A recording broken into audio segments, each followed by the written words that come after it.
Hey guys, welcome to another video, and as promised I wanted to make a video on some resources that I use and things that I purchased to prepare me for my clinical rotation. We all know clinical rotation is really nerve-wracking because basically you're putting everything that you learned previously, patho, pharm, everything, and putting it into practice. So it's a lot of information that you have to learn, the patho, the pharm, different screenings that you have to do for different ages, immunization. It's honestly a lot. So I always want to have like some type of like resource I can just quickly like grab and look it up, and that makes my life so much easier. So the first one that I'm going to talk about is this EMRA antibiotic guide, and this is the 21st edition. And y'all, this book is tiny. Like, this is the book next to my head. It's very small. It can fit in your if you go to a clinical site that they make you wear a lab coat, fits right in your pocket, and that's exactly where I put it. I will show you what it kind of looks like on the inside. So let me find something common that you probably see. Okay, so here's an example. So I went to the GU section and we're looking at bacterial vaginosis. I don't know if you guys can see, but it tells you like the first line treatment, second line treatment, especially if a patient's allergic to like a penicillin medication. Obviously you can't give them penicillin for something you're treating. Not saying that you don't treat bacterial vaginosis with penicillin. I'm just saying, like, for example. So in the way that the book is set up, it does it by different body systems. So these are the different sections right here, and this is what it looks like. It's super tiny, super thin, and it was really affordable. I purchased this off of Amazon. I will put the link below so you guys can purchase this and be able to use it for your clinical rotation, because I feel like antibiotics are something that you prescribe very often. The next resource that I purchased is this Medical Basics FNP book, and this is what it looks like. This is how thin it is. This comes in two different sizes. So it comes in the smaller notebook size, and then it comes in like a regular spiral notebook, the bigger size. I opted in for this because this is less space that I need to have in my clinical bag, and it can fit in easily anywhere. And I'll show you guys what that looks like. So this is what a page looks like. So it's usually two pages actually. So the first page has the name, date of birth, everything. You write like the history, present illness here, like why they came in, their complaint that they complained about. Oop, I just dropped. It has meds, review of system, allergies, what else is on here? Family history, past medical history. And then on the other side is more for like your physical assessment. You can write lab values on there, anything abnormal that you see, vital signs you can put on there. There's like additional notes that you can do. There's the assessment portion where you can put the problem list, the plan, to-do list, updates, diagnosis, differential diagnosis, and different imaging that you might do. So this book is really good, and it has a lot of pages.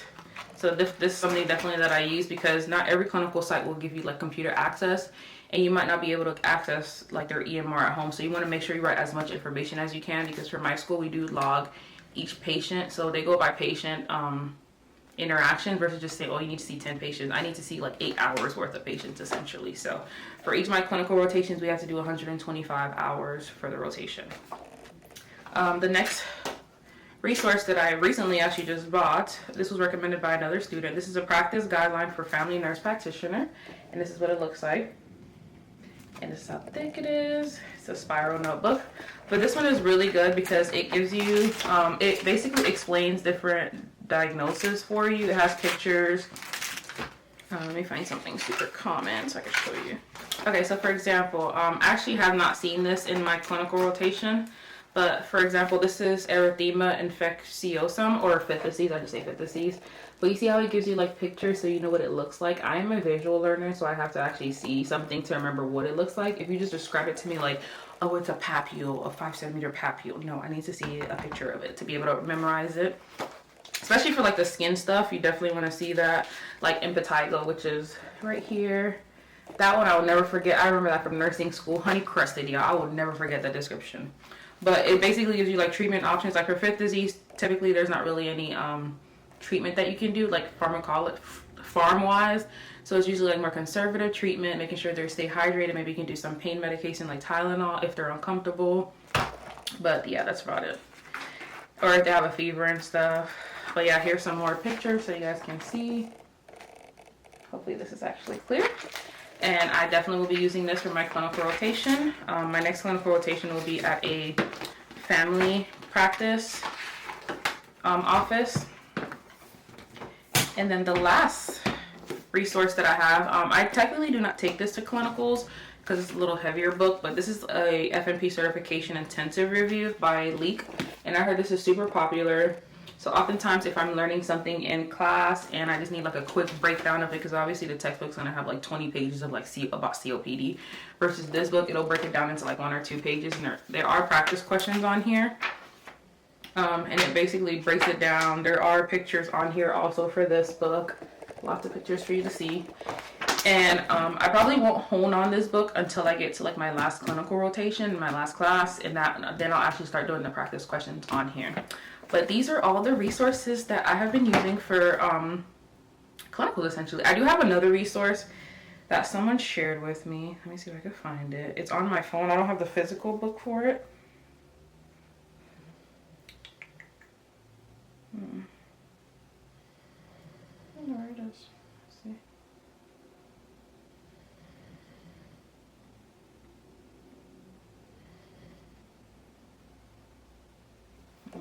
Okay, finally found it. So this is Nursing Made Simple, the NP Pocket Guide. You probably have seen this all over TikTok, but it has like a lot of how do you call it, clinical practice guidelines, like your PHQ-9 for depression, your GAD-7 for anxiety. What else? I'm trying to see what else. Oh, like screening recommendations, like when to do colorectal screenings, breast cancer screening, all the good stuff. When you get breast mammograms, lung cancer screenings, osteoporosis, different guidelines, especially for hypertension or diabetes, which is some of the things that you'll see a lot in clinicals, asthma.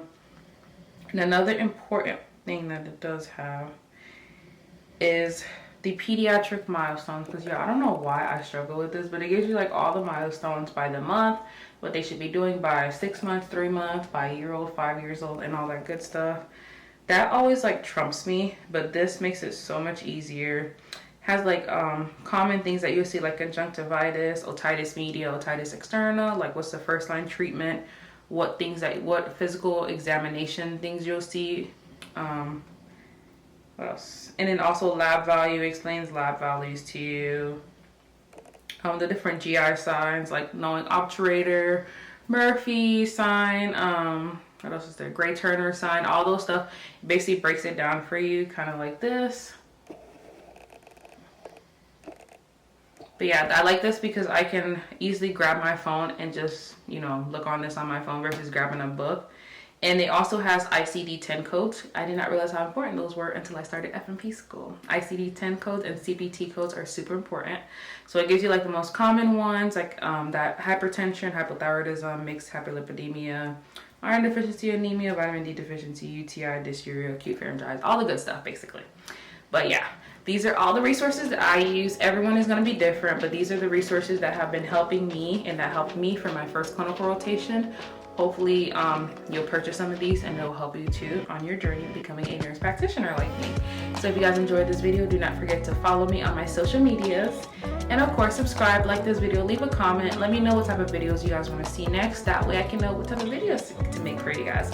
Now, your girl is a busy girl, so I will try my best to be consistent. Today was the first time this week was the first time I actually had time to actually grab my camera and make a sit-down video, because I didn't have to do a clinicals, I didn't have to do homework or any of that extra stuff and be stressed out. So this was a chill week for me, so we're gonna batch create all these videos, and I will see you guys in my next video. Bye.